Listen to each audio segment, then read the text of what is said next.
We have about 3.5 hours to cover a lot of grounds. We had a productive advisory board meeting last Saturday. We will be recording the session, so we would like you all to know that we will then make that available to audiences that are here. Some rules of engagement. I'm sure you're all now very Zoom professionals. Please mute your line if you're not talking. Feel free to use the chat function to send questions. We will definitely try to cover them as much as possible.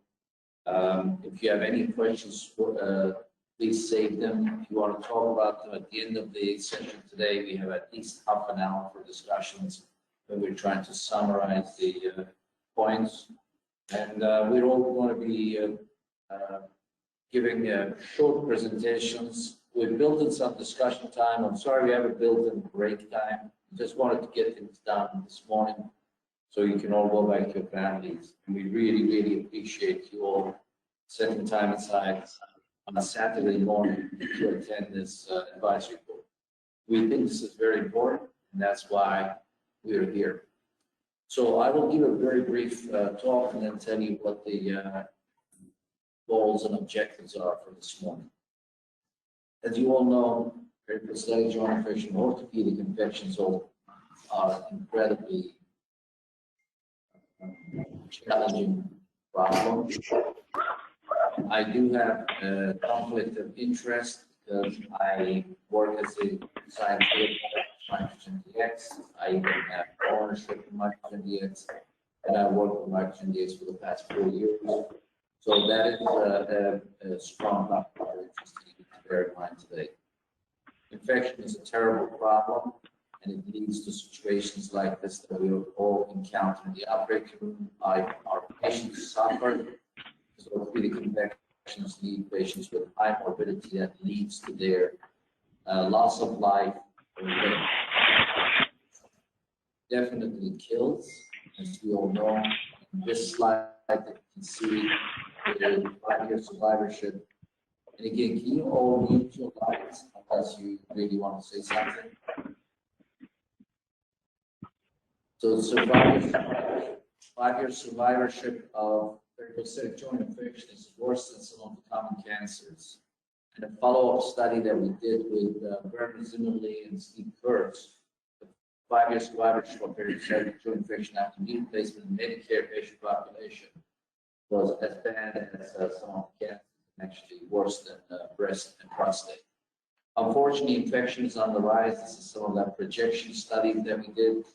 At the time, we thought that this may have been an exaggeration of the situation because it looked like the infection was going to be on an exponential rise. And since then, we have had data all the way out to 2019 that showed we had actually underestimated. In 2018, there were 52,000 victims of infection, higher than what we had anticipated, an astronomical cost of $1.8 billion of healthcare. Infections related to implants, whether it's orthopedics, urology, neurology, cardiology, etc., are difficult to diagnose, mostly because infection exists in the form of biofilm. We all know about biofilm. And this is the work of Eddie Schwartz that shows infection or infected organisms also reside in the canaliculi of bone, and they hide themselves from the immune system of the host or the antibiotics. That explains why it's very difficult to eradicate them despite administration of toxic and long-term antibiotics. In addition, we know about the internalization process where an organism hides inside the cell. Here at the top, that blue cell is an osteoblast, and inside the round body is an is the Staph aureus that's hiding in the cytoplasm, waiting to become activated when the physiological situation arises. So we need better methods for diagnosis. We need serum markers that will allow us to diagnose the infection in the first place and perhaps use that as a metric for guiding reimplantation. We've been looking for one for a long time. This was a study sponsored by Orthopedic Research and Education Foundation. A whole host of these biomarkers were looked at. Techniques are going to play a major role in diagnosis of infection In fact, they already do. And this is Bill Costerton in multiple of his papers, and before he passed away, he said that molecular techniques will become the future for diagnosing infection. I 100% believe in it, and I think it's a matter of time before this becomes the major method of diagnosing infection. Culture still plays a role, but culture is a very old technology that hasn't really changed much. It has numerous limitations, which we have great experts today, and we'll talk about those later. Next generation sequencing is not the same as PCR. This is sequencing of the genetic material from the pathogen, and it can diagnose up to 50,000 organisms, whereas PCR is really not able to do that for more than a few organisms, common pathogens.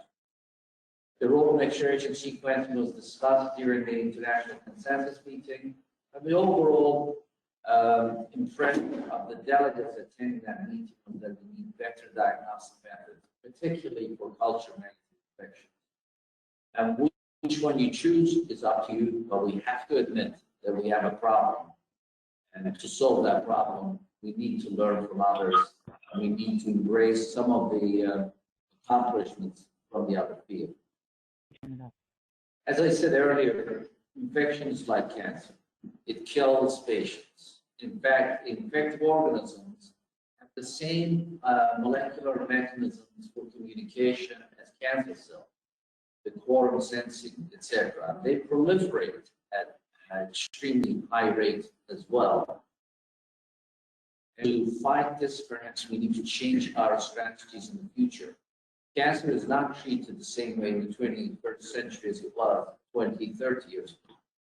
Immunotherapy has become a major path forward, and it's incredible how we've seen immunotherapy cure some of these metastatic cancers, like metastatic melanoma or kidney cancers. So perhaps the future needs to also be different for us. This is a paper published by Michael Otto from NIH in Nature, where they administered the bacillus probiotic to volunteers from Thailand, and they were able to eliminate all the Staph aureus, pathogenic Staph aureus, from the GI tract of these volunteers. Perhaps another area we need to explore moving into the future, role of immunotherapy or immunomodulation. There's been a question as to why implants get infected. How do those organisms find their way to the implants? I have a PhD student, Emmanuel, who will be giving the talk later. He is a believer in this Trojan horse hypothesis, where the organisms are carried by neutrophils or immune cells from one side of the body to another and result in these infections. A fascinating needs to be explored further, and there's some more evidence arising related to this. On the treatment side, we need to depart from convention, which hasn't really worked well. 20–30% of our patients still fail despite the administration of toxic antibiotics. Perhaps it's time for us to embrace the phage therapy, a very old technology that was described in 1915, and unfortunately went away as penicillin was discovered in the 1940s. But the military still continued to use it, and phage was not abandoned in 3 countries, Russia, Georgia, and Poland. It's a piece, in fact, fantastic phage center where they have cocktails of different phages for use to fight off intractable infections. Lysins are enzymes produced by phages that eliminate the specific bacteria. And now there are some clinical trials, especially one started in France, on the use of lysins for elimination of infection. And there's also a clinical trial about to be started on the use of phage therapy. I've had an experience myself of using phage, and in this particular circumstance, we actually had to ask FDA for an exemption, which took a long time, but that particular patient has done very well, and it was an incredibly difficult infection to eliminate. And I think if we use a conventional 2-stage exchange arthroplasty plus antibiotic, we may have failed. So phage is a specific virus that attacks the bacterium.